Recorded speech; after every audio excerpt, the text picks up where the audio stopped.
Moi, je voulais juste apporter une précision.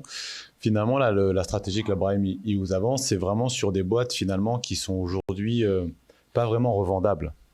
C'est-à-dire que euh, là, l'idée, c'est d'aller voir les cédants et de leur dire que vous voulez racheter leur boîte, mais elle n'est pas revendable aujourd'hui. Et vous voulez, entre guillemets, reprendre des parts, enfin, vous voulez la reprendre, mais d'abord, il faut mettre en place des choses pour qu'elle soit revendable.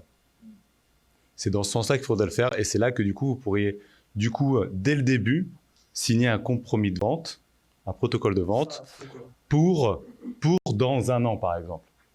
Mais avec une clause qui est, si, en fait, vous vous mettez d'accord pour, enfin, il faudra mettre une clause qui passerait pour, comme quoi, bon, maintenant, ça y est, elle est revendable, mais comme ça, vous le négociez avant, parce que le prix est négocié avant que la boîte ne s'en lui.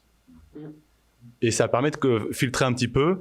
Et là, on vient en mode, écoutez, moi, votre boîte, je veux la prendre, mais aujourd'hui, elle n'est pas revendable parce que si je vous enlève, ça ne tourne pas. Donc, j'ai besoin de vous.